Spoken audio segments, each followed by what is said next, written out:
Bienvenue sur. Imaginez la scène. En moins de 24 heures, les marchés pétroliers mondiaux ont varié de 12 dollars le baril. Une seule publication sur X, anciennement Twitter, a provoqué une onde de choc sur les parquets de négociation des matières premières de Londres à Singapour.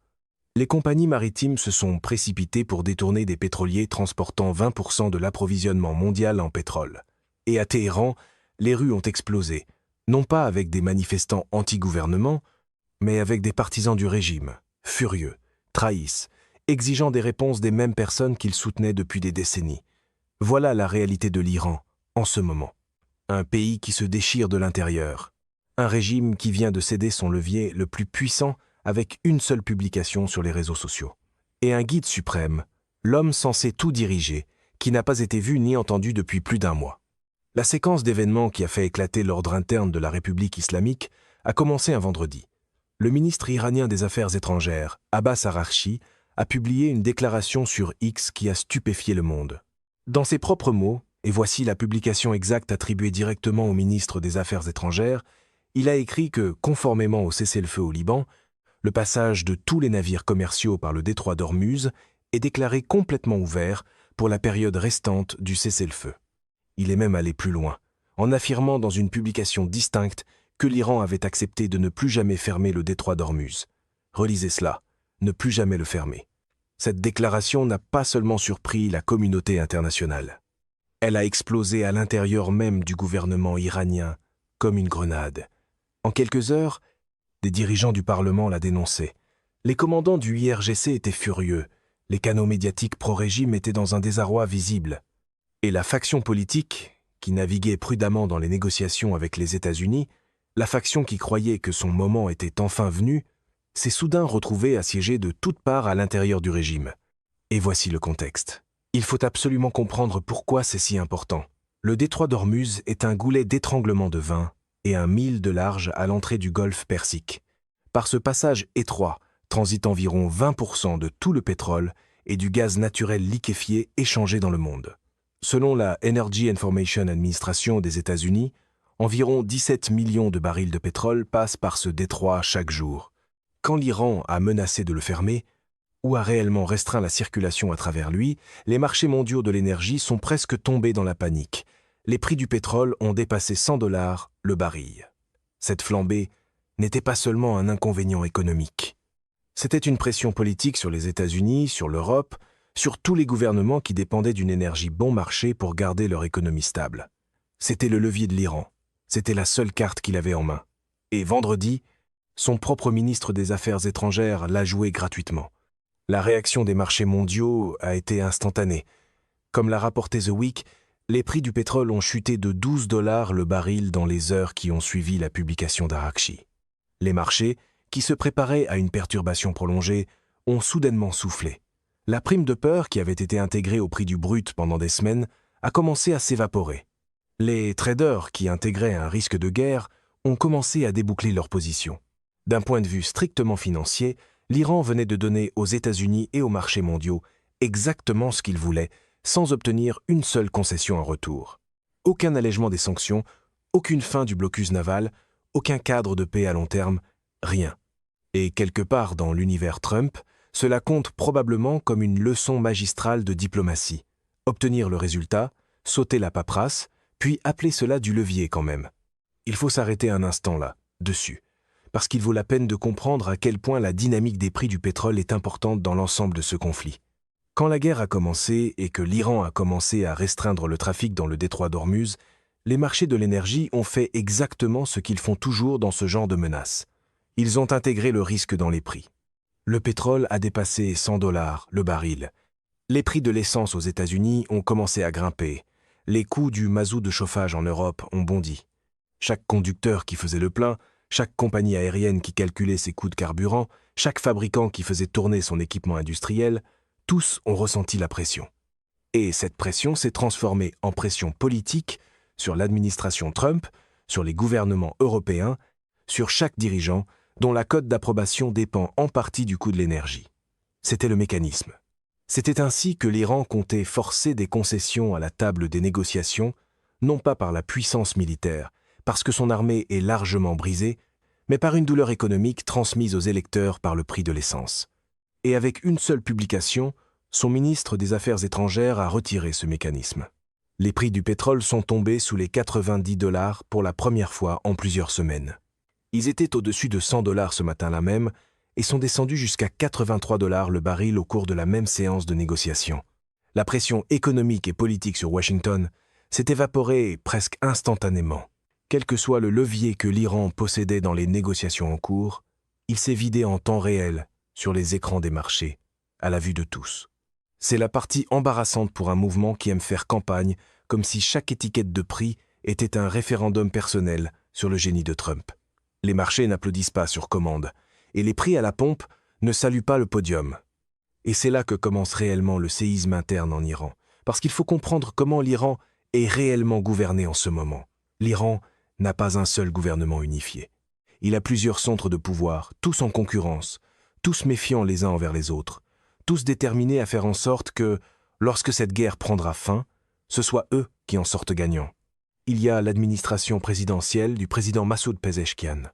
Il y a le Parlement dirigé par le président Mohammad Bagher Ghalibaf. Il y a le ministère des Affaires étrangères sous Araghchi. Et puis il y a le corps des gardiens de la révolution islamique, le IRGC, qui n'est pas seulement une force militaire. C'est un État parallèle à l'intérieur de l'État, avec ses propres réseaux médiatiques, ses propres intérêts économiques et sa propre chaîne de commandement. Selon Iran International, le IRGC, maintenant dirigé par le commandant Ahmad Vahidi, après la mort de son prédécesseur lors des frappes du 28 février, a effectivement pris une position de contrôle de fait sur le gouvernement. Le président Pezeshkian a été marginalisé. Lorsqu'il a tenté de nommer un nouveau ministre du renseignement, Vahidi l'aurait bloqué net, en insistant sur le fait qu'en temps de guerre, tous les postes de direction critiques devaient être contrôlés directement par le IRGC. Le président aurait demandé à plusieurs reprises une rencontre urgente avec le nouveau guide suprême. Chacune de ces demandes est restée sans réponse. Ce n'est pas de la politique normale. Dans le système politique iranien, les présidents ont traditionnellement nommé les ministres du renseignement après avoir obtenu l'approbation du guide suprême. Le guide suprême détient l'autorité ultime sur les portefeuilles de sécurité clés. Mais comme l'état du guide suprême et son emplacement restent flous, le IRGC a simplement rempli ce vide. Il a établi ce que les reportages de Iran International décrivent comme un strict cordon de sécurité autour de Mojtaba Khamenei, restreignant l'accès aux rapports gouvernementaux et bloquant la communication entre le guide suprême et la direction politique, y compris le président lui-même.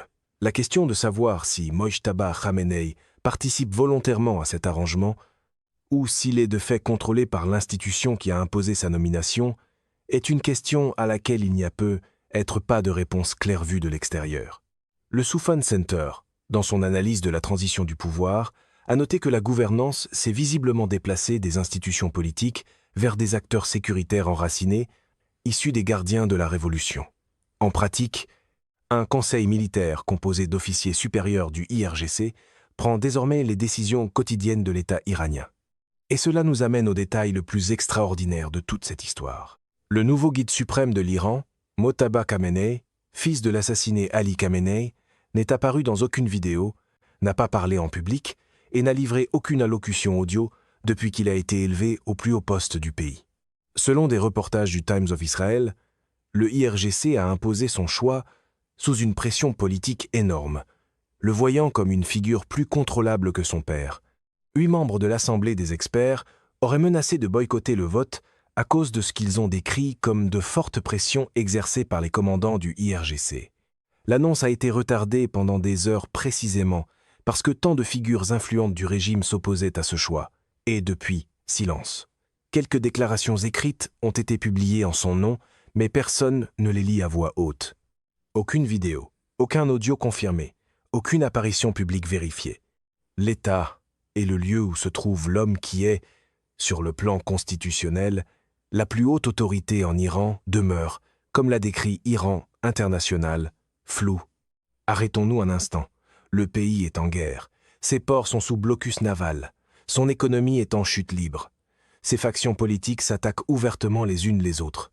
Et le guide suprême, l'homme dont la parole est censée être définitive, est pratiquement invisible. Une fois cela compris, tout le reste du chaos de la semaine dernière prend parfaitement son sens. Même le camp Trump, qui peut transformer un corridor de palais de justice en défilé de victoire, aurait du mal à vendre un tel niveau de disparition du leadership comme une démonstration de force. Revenons maintenant au ministre des Affaires étrangères Araghchi et à la déclaration qui a déclenché le dernier incendie politique. Le média d'État iranien Tasnim News Agency, largement aligné sur le IRGC, a publié une réponse cinglante à la publication du ministre des Affaires étrangères dans un langage qui n'avait rien de diplomatique. Ils ont qualifié la déclaration de confuse et ambiguë à l'intérieur du pays. Ils ont ajouté que le passage par le détroit serait, et c'est important, contrôlé par le IRGC. Tout navire souhaitant transiter devrait coordonner directement avec la marine du IRGC. Ce n'était pas un simple désaccord éditorial. C'était le bras militaire de l'État iranien qui contredisait publiquement le chef de son propre corps diplomatique. S'il faut encore une preuve de la profondeur de la fracture, il suffit de voir ce qui s'est passé ensuite. Le député iranien Mostafa Mohammadi a demandé la destitution d'Araghchi à cause de ses remarques sur les réseaux sociaux, selon les agences de presse iraniennes. Mohammadi a accusé le ministre des Affaires étrangères d'avoir fait des déclarations malvenues pendant une période de guerre sensible, ajoutant que ce n'était pas la première fois qu'Araghchi faisait ce qu'il a décrit comme des déclarations étranges et inopportunes à des moments critiques. Il a déclaré sans détour que, n'eût été l'excuse de la guerre, le ministre des Affaires étrangères aurait déjà été destitué. Puis il y a eu l'ayatollah Mazani, ancien ministre de la Culture, qui a lancé son propre avertissement public.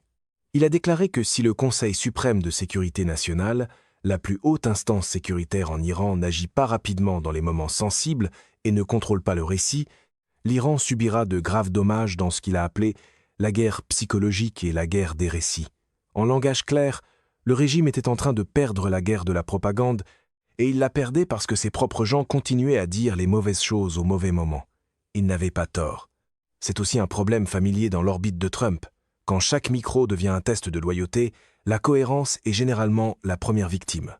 Il y a ici une dimension économique cruciale qui mérite l'attention, et elle montre à quel point la stratégie de levier de l'Iran fonctionnait déjà mal avant même la déclaration d'Araghchi. Selon Iran International, au début de la guerre, l'Iran a entrepris de contrôler le trafic dans le détroit d'Ormuz et a commencé à facturer aux pétroliers environ 2 millions de dollars chacun pour des permis de transit. Un comité a été mis sur pied sous l'autorité du Conseil suprême de sécurité nationale pour gérer le processus. Les attentes au sein du régime étaient élevées. Cela devait générer des revenus importants, tout en démontrant le contrôle de l'Iran sur cette voie maritime. Les résultats réels, environ 60 permis délivrés, des demandes de paiement envoyées pour seulement 8 cargaisons et le montant total effectivement encaissé, 0, pas un seul dollar. Le grand plan iranien pour monétiser le contrôle de la voie maritime la plus stratégique du monde n'a produit essentiellement rien. Et maintenant, avec la déclaration d'Araghchi et le revirement qui a suivi, même le contrôle symbolique du détroit est remis en question. Comme l'a rapporté Fox News, en citant un responsable du renseignement régional, le détroit d'Ormuz est maintenant décrit comme étant sous le contrôle total du IRGC et effectivement fermé. Plusieurs navires ont été forcés de faire demi-tour après le revirement. Le IRGC aurait ouvert le feu sur au moins un pétrolier. L'Inde a convoqué l'ambassadeur iranien après que 2 navires battant pavillon indien ont été impliqués dans des incidents près du détroit, le secrétaire indien aux Affaires étrangères, Vikram Misri, ayant fait part de sa profonde inquiétude à Téhéran. Ainsi, en l'espace d'environ 24 heures, l'Iran est passé d'une déclaration disant que le détroit serait ouvert pour toujours à sa fermeture, puis à des tirs sur des navires. Ce n'est pas un pays doté d'une orientation stratégique cohérente. C'est un pays qui regarde sa propre structure de pouvoir s'effondrer en temps réel. C'est le chaos habillé en contrôle, ce qui est aussi un autre style politique que la marque Trump essaie depuis des années de vendre comme du leadership décisif. Parlons maintenant de l'homme qui est devenu la voix la plus forte pour repousser ce chaos, et des raisons pour lesquelles sa crédibilité est profondément discutable. Le président du Parlement, Mohammad Bagher Ghalibaf, a réagi à la fois à la déclaration d'Araghchi et aux affirmations publiques du président Trump sur les négociations. Sa déclaration était énergique. Point par point, il a rejeté les affirmations de Trump en les qualifiant de mensonges. Les 7, a-t-il dit, formulés en l'espace d'1 heure. Il a déclaré que le blocus américain signifiait que le détroit ne resterait pas ouvert. Il a insisté sur le fait que le passage se ferait selon des routes désignées et avec une autorisation iranienne. Et il a livré ce qui était probablement la phrase la plus ironique de tout cet épisode en avertissant que la question de savoir si le détroit est ouvert ou fermé serait déterminée sur le terrain et non sur les réseaux sociaux, alors même que c'était son propre collègue, le ministre des Affaires étrangères, qui avait déclenché toute la crise par une publication sur les réseaux sociaux. L'univers politique de Trump, bien sûr, passe depuis des années à traiter les publications sur les réseaux sociaux comme des décrets exécutifs avec un meilleur éclairage. Mais voici pourquoi la crédibilité de Ghalibaf mérite un examen attentif. C'est le même homme qui, avant la dernière série de négociations au Pakistan, avait déclaré publiquement qu'il ne se rendrait pas à Islamabad à moins qu'il n'y ait d'abord un cessez-le-feu au Liban. Il n'y avait pas de cessez-le-feu. Il y est allé quand même. Le cessez-le-feu est arrivé quelques jours plus tard. C'est un politicien qui a l'habitude documentée de dire une chose et d'en faire une autre. Son image publique est construite sur la projection de fermeté et de discipline. Le négociateur dur, l'homme qui ne cligne pas des yeux. Mais son parcours réel révèle une série de lignes rouges proclamées, suivies de franchissements discrets et non annoncés de ces mêmes lignes rouges. Donc, lorsqu'il affirme maintenant que le détroit est fermement sous contrôle iranien et qu'aucune concession n'a été faite, il est légitime de se demander si cette déclaration reflète la réalité ou si elle reflète la pression politique interne à laquelle il est soumis pour paraître fort après une contradiction publique humiliante. Et le contexte de sa riposte compte aussi. Il ne répondait pas seulement à la déclaration d'Arakchi. Il répondait aussi directement au président Trump, qui avait affirmé publiquement que l'Iran avait accepté toutes ses exigences, y compris permettre aux États-Unis d'inspecter les installations nucléaires restantes. Le ministère iranien des Affaires étrangères a qualifié cette affirmation de fausse et sans fondement. Le bureau du président Pezeshkian a soutenu que la position de l'Iran n'avait changé en rien, et Ghalibaf a rejeté les 7 affirmations de Trump comme étant des mensonges purs et simples. Le problème, c'est que lorsque chaque faction du gouvernement publie des déclarations contradictoires dans un intervalle de 48 heures, un démenti global des affirmations de l'autre camp perd rapidement en crédibilité.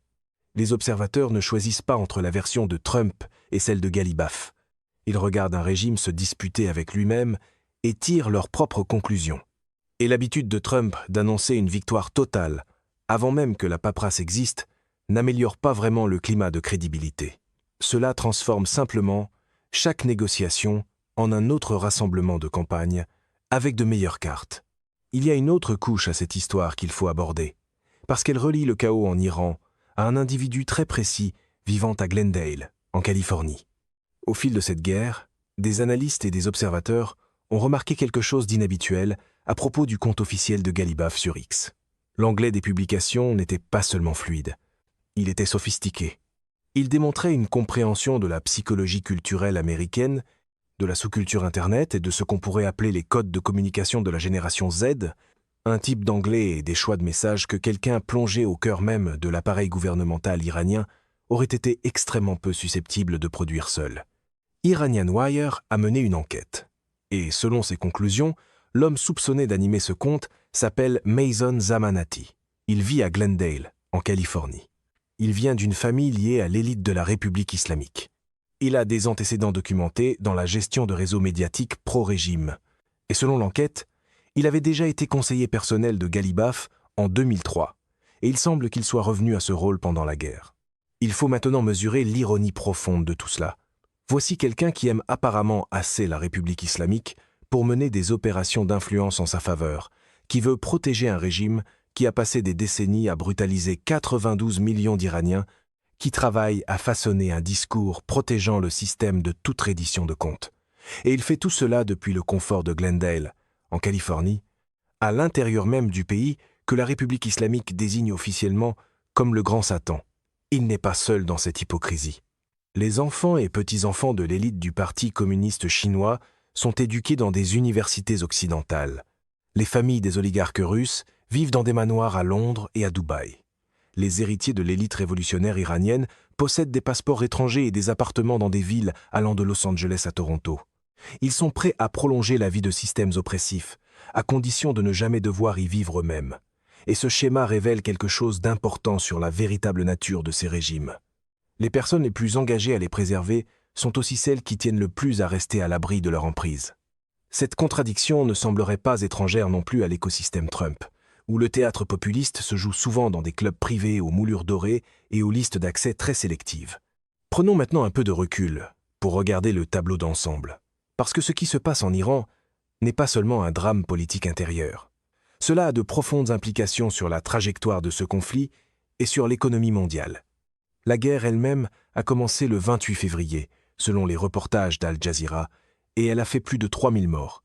Les frappes américano-israéliennes ont visé les installations nucléaires de l'Iran, le président Trump déclarant publiquement que ces installations avaient été retardées de plusieurs mois et faisaient l'objet d'une intense surveillance satellitaire. L'Iran a riposté par des frappes contre des bases américaines dans la région. Des négociations ont été tentées au Pakistan et devaient ensuite se déplacer à Vienne. Chaque ronde de pourparlers a produit des contradictions, des reculs et des attentes effondrées. Le problème fondamental est le suivant. Les États-Unis négocient avec un régime qui n'a pas de chaîne de commandement unifiée. Quand Araqchi prend un engagement, le IRGC peut simplement l'annuler, et c'est exactement ce qu'il a fait. Quand Ghalibaf dit que le détroit restera fermé, les compagnies maritimes ne savent pas si elles doivent le croire lui ou le ministre des Affaires étrangères. Quand le nouveau guide suprême publie une déclaration écrite, il n'existe aucun moyen de vérifier de façon indépendante qu'elle vient réellement de lui. Sur le plan militaire, comme cela a été discuté ouvertement dans les analyses tout au long de ce conflit, l'Iran n'a presque plus de capacité militaire conventionnelle après les frappes.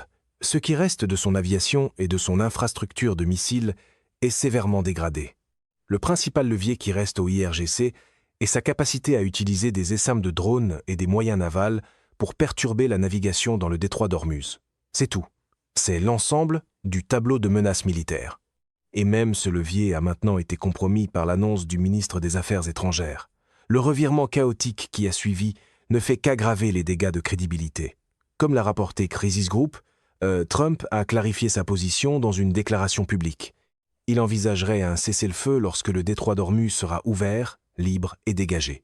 Le porte-parole du Parlement iranien, Ebrahim Rezaï, a déclaré que l'Iran n'accepterait pas de prolonger un cessez-le-feu s'il n'inclut pas le contrôle iranien du détroit. Ces deux positions sont complètement incompatibles et sans autorité centrale crédible à Téhéran, capable de prendre un engagement contraignant que toutes les factions respecteront, il est extrêmement difficile de voir comment un règlement négocié pourrait tenir. La version trumpienne d'un cessez-le-feu ressemble souvent moins à de la diplomatie qu'à un slogan immobilier, propre, clair, réglé et de préférence annoncé avant que quelqu'un vérifie les fondations. La pression économique sur l'Iran est sévère et s'aggrave. Le blocus naval des ports iraniens se poursuit.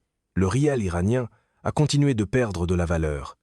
Les revenus pétroliers dont le régime dépend, à la fois pour les dépenses militaires et pour les subventions qui maintiennent la stabilité intérieure, ont été considérablement réduits. La tentative de l'Iran de générer des revenus grâce au permis de transit à Ormuz, le plan censé transformer ce goulet d'étranglement en vache à lait n'a, comme cela a déjà été noté, essentiellement rien produit. Et pourtant, en Iran, le récit public poussé par les médias alignés sur le régime est celui de la résistance, du défi et de la victoire finale. L'effort de propagande est réel. Il est sophistiqué dans sa manière de cibler les publics occidentaux et plus particulièrement américains. Mais, comme l'a admis l'ayatollah Mazani lui-même, l'Iran est en train de perdre la guerre de l'information. Les contradictions sont trop flagrantes. Les erreurs contre son propre camp, comme la publication du ministre des Affaires étrangères, sont trop dommageables. Les fractures internes sont trop visibles. Même les tentatives du régime en matière de propagande militaire sont devenues une source d'humour noir plutôt qu'une source de crédibilité. Des comptes alignés sur l'Iran ont commencé à faire circuler des images affirmant qu'ils avaient abattu un bombardier furtif B-2 Spirit au-dessus de Téhéran, un appareil de 2 milliards de dollars. La soi-disant preuve montrait un B-2 entièrement intact transporté dans la ville sur une remorque à plateau. L'absurdité sautait aux yeux de quiconque comprenait les lois les plus élémentaires de la physique. Un bombardier qui tombe de 50 000 pieds ne touche pas le sol en un seul morceau. Le commandement central des États-Unis a dû confirmer officiellement que les 4 B-2 ayant mené des frappes contre l'Iran étaient tous rentrés sans encombre à la base aérienne de Whiteman, au Missouri. Ce genre de propagande souffre de la même faiblesse structurelle que la mise en scène médiatique à la Trump. Elle exige que le public ignore la preuve juste devant lui et applaudit quand même le titre. Le régime ne gagne pas la guerre de la propagande. Il ne gagne pas la guerre économique. Il ne gagne pas l'affrontement militaire. Et maintenant, il ne présente même plus un front uni sur le plan diplomatique. Ce qu'ils conservent, c'est la capacité de créer du chaos. Et dans un conflit aussi complexe, le chaos lui-même a une valeur stratégique. Chaque jour où la situation demeure non résolue, chaque incident impliquant un pétrolier dans le détroit, chaque déclaration contradictoire venant d'une faction différente du gouvernement iranien maintient la pression, garde les marchés pétroliers sur le qui-vive et donne aux durs du régime une raison de continuer à résister. Mais la fenêtre dans laquelle cette stratégie peut fonctionner se rétrécit. Le blocus américain ne disparaîtra pas. La douleur économique en Iran s'intensifie. Et les fractures politiques internes, visibles cette semaine, ne vont pas se résorber toutes seules. Pas avec un guide suprême que personne ne peut joindre, pas avec un président qui a été marginalisé par les militaires, et pas avec un ministre des Affaires étrangères qui se bat maintenant pour sa survie politique à cause d'une seule publication sur les réseaux sociaux. Le peuple iranien, 92 millions de personnes, vit les conséquences de décisions prises par une poignée de factions plus préoccupées par leur propre pouvoir que par le bien-être du pays. Les foules qui manifestaient à Téhéran cette semaine ne sont pas des dissidents qui risquent leur vie contre le régime. Ce sont des partisans du régime qui se sentent trahis par les gens en qui ils avaient confiance. Même la base est en train de se fissurer. Seul le temps dira si ce moment représente le début de la fin pour la structure actuelle du pouvoir de la République islamique ou si le système trouvera un moyen, comme il l'a déjà fait auparavant, d'étouffer ses contradictions internes et de présenter un visage uni au monde extérieur. L'histoire suggère que les régimes soumis à ce genre de pression s'effondrent rarement, de manière propre ou rapide. Mais les fissures qui se forment en temps réel ne sont pas cosmétiques. Elles sont profondes. C'est la fin de ce bulletin d'information.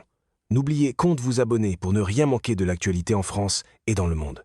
Merci de nous avoir suivis. Au revoir, à bientôt.